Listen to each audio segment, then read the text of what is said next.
For nearly 2 decades, I've been a passionate NBA superfan following every season without fail. All the way to the hoop, scoop to the hoop with a ball! Point 71 and 72! Basketball is more than just a sport for me. It's a way of life. And honestly, I can't imagine a world without Steph Curry draining impossible threes, LeBron James crying to the refs, or watching freakishly athletic players defy gravity.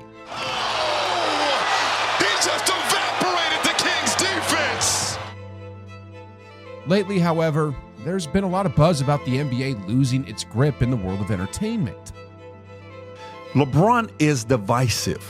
He makes the game unattractive. NBA Finals numbers down massively. Ladies and gentlemen, the truth is, viewership is declining, fans are tuning out, and honestly, the numbers don't lie. Ratings have dropped a staggering 48% since 2012 and 28% just this year on ESPN alone. Meanwhile, other sports leagues are breaking records. This is a troubling trend, and in today's video, I'll share my own perspective as a superfan, along with insights from experts and fans around the world to explore the big question: why is the NBA dying? You know how much league pass costs? League pass, and you don't even get all the games. You don't even get the games in your own city. You don't get the Laker game. Yeah. On the floor. Technical foul, Luka. He waved him off. Appears that way. And somebody else, or is it Udoka out?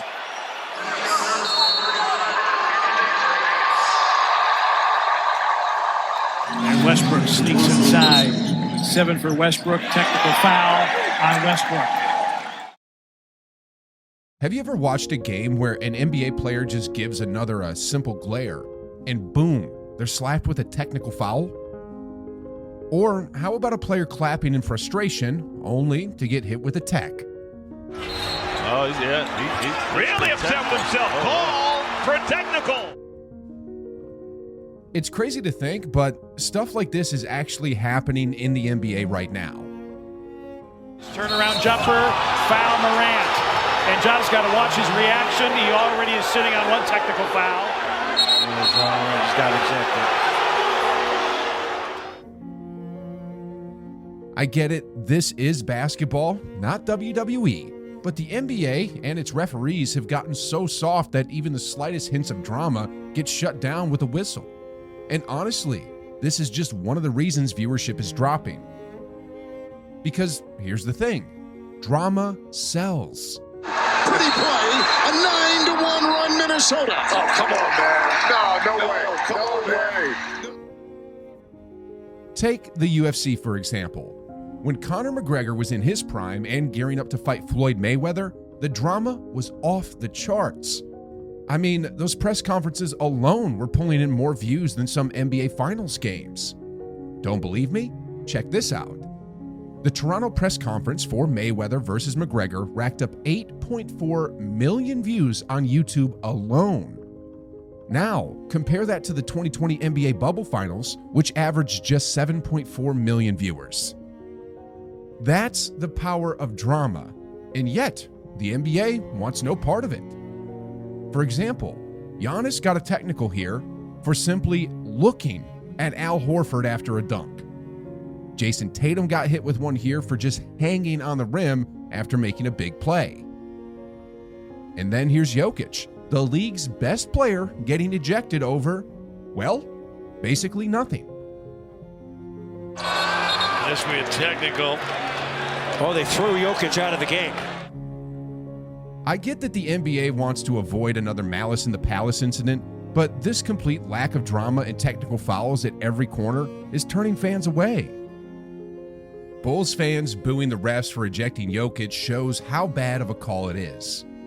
My dad took my 9-year-old nephew to his first basketball game, and his favorite player got ejected early in the third for nothing. This is absolutely disgusting. And this one, which perfectly sums up the 2025 season. Refs got more highlights than anybody that got drafted this year. That's outrageous.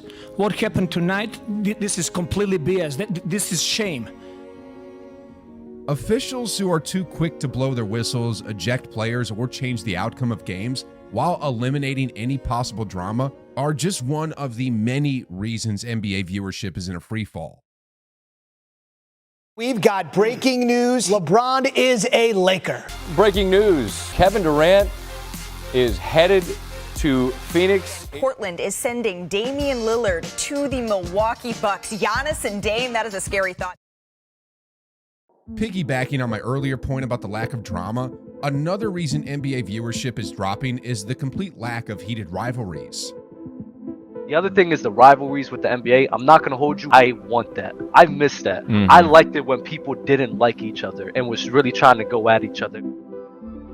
In the UFC, for example, we want to see John Jones fight Tom Aspinall, not watch them train together and be buddies. The reality is, NBA players switch teams faster than a game of hot potato these days. As a result, there aren't many rivalries anymore, and rivalries bring drama. And as I mentioned earlier, drama sells, which is another area the NBA is lacking right now.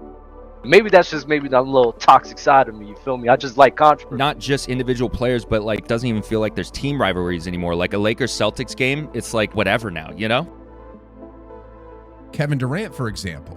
He's one of the greatest players of the last decade, but how can home fans get emotionally invested when he leaves his team every couple of years? Then there's LeBron James. While many of the younger generation consider him the GOAT, he's notorious for jumping ship whenever the going gets tough. By constantly avoiding long-term battles, he's also avoided building the kind of rivalries that fans crave. And now, according to what I heard recently, he's reportedly interested in teaming up with Golden State and joining arguably his biggest rival, Steph Curry. All because his Lakers experiment has turned into a complete disaster.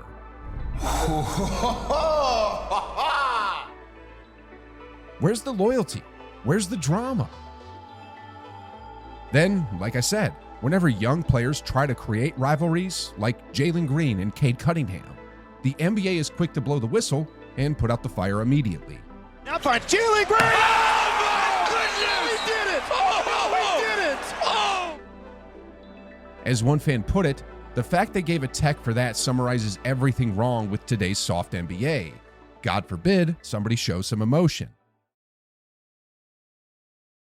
So, the other day, I came home exhausted and just wanted to relax by watching my favorite team play basketball. I fire up my league pass and then, bam, I get hit with this. Yeah, for some reason the NBA blocks out home games for everyone on their League Pass app, making it ridiculously hard for fans to watch their favorite team. So you got to buy cable for your own teams, and then you got to buy League Pass to get the League Pass stuff. So what ends up happening is the distribution of games now. They're harder to find. Look at this Reddit post from 2 years ago that really sums things up. I have TNT as well as League Pass, but it won't let me watch the Bucks-Warriors game on TNT due to a regional blackout. What the am I supposed to do? Why the does the NBA make it so hard to watch their product? To which someone replied, it's really funny to me. I live in Vegas, but I can't watch the Clippers or Kings. If I move to a different zip code 10 minutes east, I also cannot watch the Lakers on top of the Clippers and Kings. They just make up. The truth is, many NBA fans have a specific team they love to watch, usually their home team, but the NBA makes it so frustrating to follow them.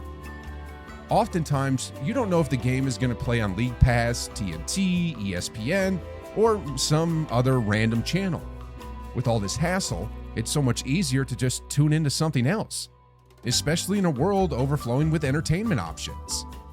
This is yet another reason why NBA viewership keeps dropping.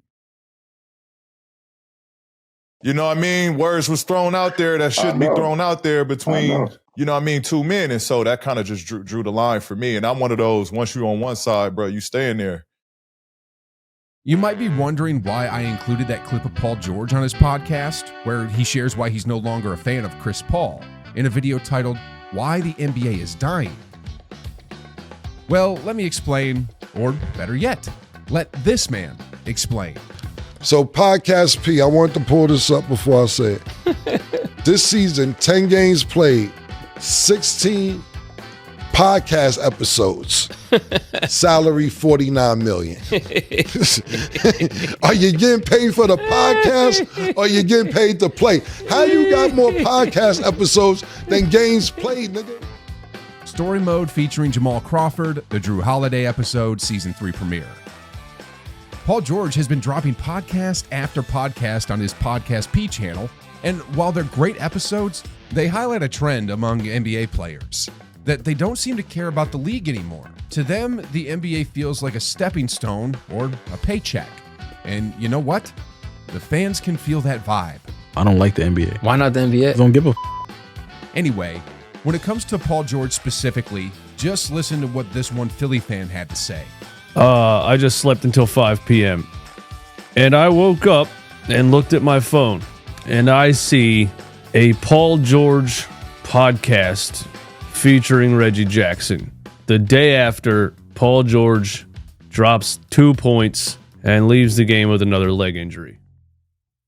It wouldn't be fair to put all the blame on Paul George because this is a much bigger league-wide trend. Take Zion Williamson, for example. One of the most hyped prospects in recent NBA history. Instead of focusing on the game, he seems to care more about food than basketball. Is it hard to diet at your age? Jeez. Be honest. Since it's you, I'll be real. There are times when I will say that, man, that shit hard. It's hard, man. Like 20, 22, got a lot of money. It feel like all the money in the world, man. Then there's Ben Simmons, once hailed as the next LeBron James. He's earning tens of millions of dollars, but still hasn't bothered to develop a jump shot. I mean, in this clip, he misses practically every mid-range jumper. And let's not forget the countless other players who just show up to play, but don't seem to care whether they win or lose. In the NBA, you lose, you still getting money. And I know for sure, like, after you lose, you're like, damn, I lost. You be hurt. Look at your bank account, $35 million. College, you really lose, you're done. That's it. I know this doesn't apply to every player. Some genuinely care about winning, and that's the reason why fans love them. But the harsh truth is that the majority of players, even some superstars, don't seem to show that passion. And if they don't care, why should viewers bother tuning in? In the words of the great Steph Curry, we can tell Donald Trump, night, night. I'm not here to dive into politics, but another big reason the NBA is losing viewership is its polarizing stance on political issues. Me and my friends call each other that all the time. I'm not his friend, though. I don't want to see that on the note. He's not my friend. Again, I'm not picking sides or saying which side is better, but the reality is, when the NBA chooses one side of the political spectrum, they alienate the other side of their viewers. If there's a poll I'd be interested in, is the following. What percentage of MLB players give to the left and the right? What percentage of NHL players give to the left and the right? NBA and NFL. Which one do you think is going to be majority of the money being given to the left? NBA. 100%. And it won't even be close. Damn, lost a fan. I remember why I don't watch the NBA anymore. And this is the main reason I don't watch the NBA anymore. Now, I'm not saying it's wrong for NBA players to speak out about the state of the country or share their opinions on who they prefer in the White House. But based on what I've seen, it's clearly bad for business. You don't lose all the viewers from the opposing political side, but you definitely lose a chunk of them. And when you combine that with the lack of drama, overly abusive referees, the difficulty of watching games, and players who don't seem to care about winning, you end up with the perfect storm for plummeting viewership. Oh, and I haven't even touched on the three-point shooting yet, which has made some games almost unbearable to watch. The three-point shot was revolutionary when Steph Curry came out of nowhere, hitting impossible shots from half court. It was exciting, it was fresh. But now, when the three-point shot has become a cold, calculated algorithm, like what the Celtics are doing right now, it loses its magic. Entertainment is just too easy to find these days. Netflix, YouTube, Amazon Prime, TikTok, UFC, you name it. Sure, the NBA just signed a massive new deal and made more money than ever, but that doesn't change the fact that viewership is falling.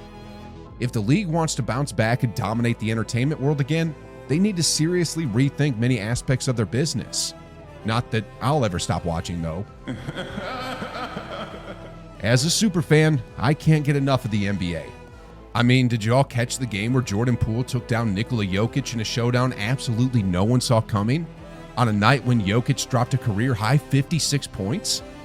Yeah, Jordan Poole straight up turned into Steph Curry that night and completely took over against the best player in the world.